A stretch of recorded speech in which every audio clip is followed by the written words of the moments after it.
Fishing ground के ये examples कुछ हैं, जैसे north eastern coast of Japan. Japan पे देखेंगे तो आपको करंट है, ओआसीओ या क्यूराइल बोलते हैं, और क्यूरोसीओ। दो टाइप की करंट है। जो क्यूराइल होती है वो आपको कोल्ड होती है, आप क्यूरोसीओ जो करंट होती है वो आपको वार्म होती है। तो एक यहाँ पे आपको दिखेगा अच्छा खासा, और दूसरा आपको ग्रैंड बैंक ऑकलैंड के पास, वहां पे देखेंगे जहां पे ऊपर से आपको लैब्राडोर करंट आती है और नीचे से गल्फ जाती है, तो दोनों आपस में मिक्स हो जाते हैं। तो वहां पे एक सुपर करंट, मतलब वो दोनों के मिलने से वहां पे फिशरीज क्यों प्रोडक्शन ज्यादा होता है, रीजन क्या है, जो फाइटोप्लैंक्टन है ना, उसकी जो अमाउंट है ना वो बढ़ने लगता है, और वो प्राइमरी स्टेप है मतलब एक फूड साइकिल का। तो फाइटोप्लैंक्टन्स बढ़ जाते हैं, ऑक्सीजन का अमाउंट भी इंक्रीज कर जाता है। तो वो चीजें होती है जिसकी वजह से यहाँ पे वो फिशरीज का ज्यादा होता है, इसीलिए ये क्वेश्चन आता है, बहुत अच्छा चीज है। नेक्स्ट क्वेश्चन है, consider the following factor, rotation of the earth, air pressure and wind, density of ocean water, revolution of the earth, which of the above factor influence the ocean current. Simple सा question है, ocean current को जो flow करता है, influence करता है, इनमें से कौन कौन से फैक्टर है। रोटेशन की बात करें तो बिल्कुल है, वेस्ट से ईस्ट जाता है, और ये देखेंगे तो इक्वेटर पर ईस्ट से वेस्ट की तरफ जाता है, ये तो बिल्कुल करेक्ट है।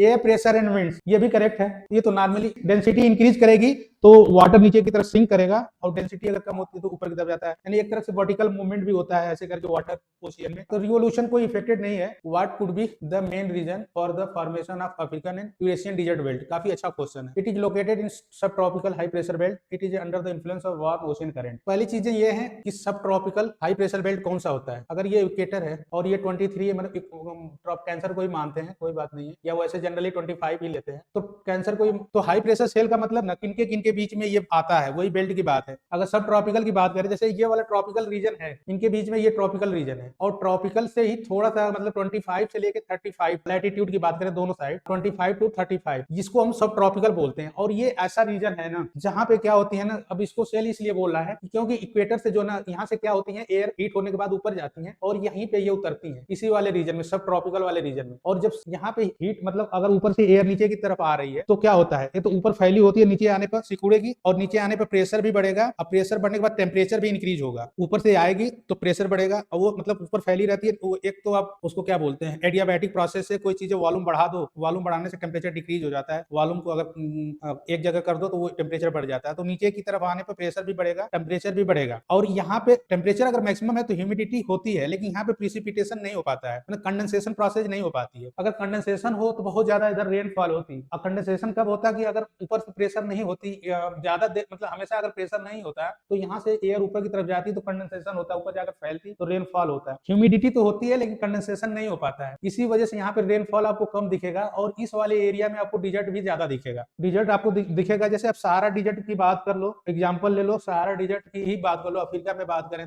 तो ये जो बेल्ट होता है ना, इसमें एयर का जो प्रेशर होता है उसके वजह से यहाँ पे डिजर्ट बनते हैं। करंट ओशियन करंट की वजह से भी बनते हैं, लेकिन वार्म ओशियन करंट नहीं होता है। उसके लिए फैक्टर कौन सा फैक्टर होता है, कोल्ड ओशियन करंट होगा। जैसे पैटागोनिया प्लेट देख लो, फिर अफ्रीका में ही नीचे जाओ अटाकामा, वो सब cold water, cold ocean current की वजह से है, वहां पे कोल्ड की वजह से रेनफॉल नहीं हो पाती, तो वो चीजें हैं। लेकिन ये जो अंदर है, इंटीरियर पार्ट में है, उसके वजह से प्रेशर बेल्ट का है, हाई प्रेशर बेल्ट बनता है, उसी को सेल ये लिखा है, tropical high pressure cell. Cell का मतलब इनके इनके बीच में, वही सेल की बात बोल रहा है, बेल्ट या सेल, इसमें कुछ डिफरेंसेस नहीं है कहने का मतलब। तो इसमें केवल वन वाला सही है। ये एडियाबैटिक वार्मिंग की बात, वही जो बात कर रहे थे, कोल्ड ओशियन करंट कैसे इसको इफेक्टेड करती है, सारे के बारे में है। कैनरी करंट है अफ्रीका में, कैनरी करंट आपको मालूम है। जैसे ये अगर अफ्रीका की हम बात कर ले तो यहाँ से इक्वेटर जाता है, और यहाँ से जैसे ही ये नॉर्थ इक्वेटोरियल करंट ऊपर की तरफ जाएगी, और ऊपर से जो ये कोल्ड करंट आती है इस वाले कोस्ट पे, इसी को हम बोलते हैं कैनरी करंट। ये कोल्ड होता है, कैनरी कोल्ड होती है, और इसके वजह से इधर बारिश नहीं होती है, कैनरी कोल्ड करंट है। जैसे ये नॉर्थ इक्वेटोरियल ऊपर जाएंगे तो ये gulf stream north Atlantic drift, फिर यहाँ से टर्न करता है, एक इधर चला जाता है, तो ये जो टर्न करके नीचे की तरफ आ रहा है, इसी को कैनरी करंट बोलते हैं। वो चीजें हैं। ये एक चीज है जो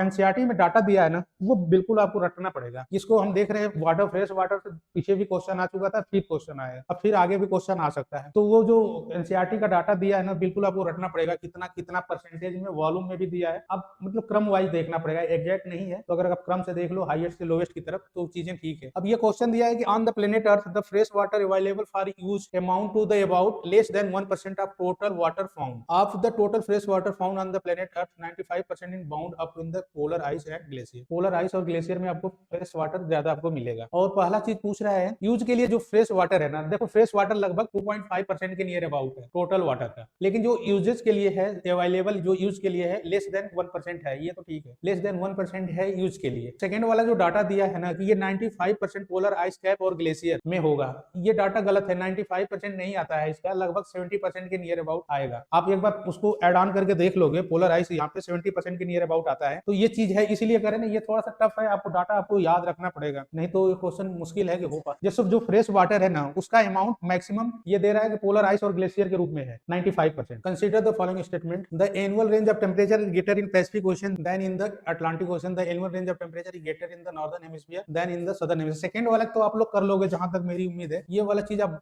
बता दोगे। फर्स्ट वाली चीज थोड़ा सा टिकी है। सेकंड वाला पहले स्टेटमेंट पढ़कर देख लो, the annual range of temperature is greater in northern hemisphere than the southern. वो रीजन क्या है? पॉपुलेशन की बात नहीं है, लैंड जल्दी हीट होगा, जल्दी कूल होगा, लैंड मास ज्यादा है, मेन चीज वही है। तो एनुअल रेंज क्या होता है? हाईएस्ट और लोएस्ट का डिफरेंसेस। अगर ज्यादा जल्दी से हीट होगा तो मतलब बहुत ज्यादा हीट भी हो जाएगा। वाटर स्लोली होता है तो डिफरेंसेस की बात कर रहा है। Annual range of temperature range की बात कर रहा है कि मैक्सिमम और मिनिमम के बीच जो रेंज आएगा उसका डिफरेंसेस को ही हम बोलेंगे ना एनुअल रेंज ऑफ टेम्परेचर। तो किसमें ज्यादा होगा? बहुत मैक्सिमम जाए, बहुत ज्यादा कूल हो जाए। कहने का मतलब अगर कूल होगा लैंड तो बहुत ज्यादा कूल हो जाएगा वाटर के कंपैरिजन में, और वह वाटर जो होगा ना वो हीटेड होगा, मतलब स्लोली होगा, उतना डिफरेंसेज नहीं आएगा। एक बार आप डाटा निकाल कर देखना, क्लास में निकाले थे कि जैसे ओशियन में कितना हाईएस्ट जा सकता है 27 डिग्री सेल्सियस, और लैंड पे देखोगे तो 50 तक चला जाता है। 50 कभी ओशियन का वाटर हीट नहीं होगा, क्योंकि उस पर डिस्ट्रीब्यूट होता है ना, वो हीट डिस्ट्रीब्यूट भी करता है और स्लोली होता है, दो चीजें। तो वो चीजें रेंज इसमें ज्यादा होगा, ये वही है मेन कॉन्सेप्ट वही है। और ये जो चीजें दे रहा है कि annual range of temperature greater in Pacific Ocean than in the Atlantic Ocean, इसमें थोड़ा सा ट्रिकी है कि पैसिफिक ओशियन साइज में बड़ा है,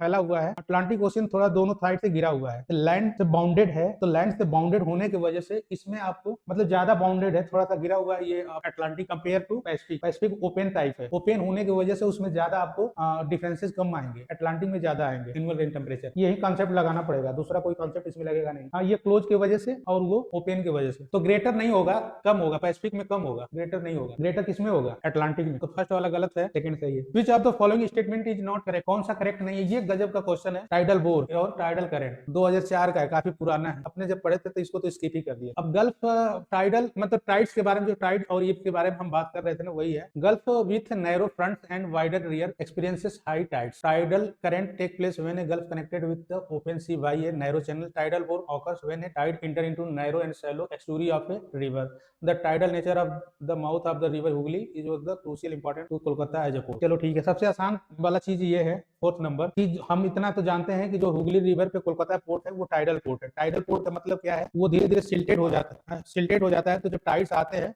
उनके सहारे शिप अंदर तक आसानी से आ जाता है, बट वाटर का अमाउंट बढ़ जाता है, इंक्रीज कर जाता है। तो वो टाइडल पोर्ट है। सबसे मतलब आसान तो ये वाला बस था, बाकी चीजें थोड़ा सा टफ है। Gulf with narrow fronts and wider rear experience high tide. कोई ऐसी गल्फ हो जिसका फ्रंट अगर नैरो हो तो वो कैसे आ सकता है? High tides. हाई टाइड्स के लिए जो फ्रंट हो फैला होना चाहिए, ओपन टाइप हो, और पीछे जाने पर नैरो होना चाहिए। ये वाला गलत है। आगे ब्रॉड हो, पीछे नैरो होगा तो चलता है। टाइडल करंट और टाइडल बोर क्या है? हाँ, वही चीज है। टाइड्स के आने से ना वाटर के ऊपर जो ऐसे ऐसे लहर होती है, जैसे मान लो बाल्टी में वाटर रखे हो, थोड़ा सा घुमा दो, हिला दो, तो ऐसे ऐसे लहर होती है, उसी को टाइडल करंट बोलेंगे। तो यानी कि जब टाइड्स आते हैं या आने वाले होते हैं या अगर चले जाते, तो जो वाटर होगा ना ओशियन का, वो ऐसे ऐसे करके वो करंट एक क्रिएट हो जाता है, इसी को टाइडल करंट कहते हैं। ठीक है। और tidal current take place when a gulf is connected with open sea by a narrow channel. कोई ऐसी गल्फ हो जो सी से कनेक्टेड हो नैरो चैनल से। पहला वाला गलत था, ये सही है। ये भी आपका टाइडल करंट सही है और ये भी सही है। तो अगर when the tide enter into narrow and shallow estuary by a river, किसी रिवर के एस्टुरी में वो अपोजिट डायरेक्शन में हाई टाइड्स आते हैं, उसी को टाइडल बोर बोलेंगे।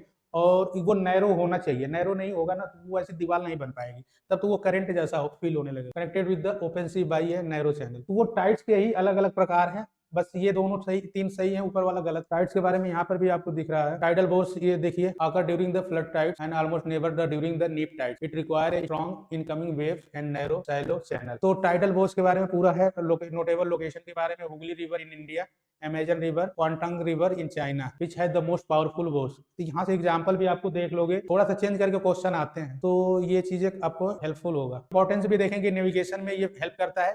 डीसिल्टिंग का मतलब क्या होता है? जो सिल्ट जमा हो जाते हैं उसको साफ कर देना, डीसिल्टिंग। तो ये चीज है। और एनर्जी का काम करेगा और फिशिंग का भी काम करता है। High tides bring fish closer to the shore. Energy, tidal energy can be harnessed to generate electric power. तो ये भी ध्यान रखेंगे इसकी, ये आपको मेंस में भी हेल्पफुल होगा। मतलब ये जो इसके टाइड्स के बारे में अगर लिखेंगे यहाँ से, इंपॉर्टेंस ऑफ टाइड्स।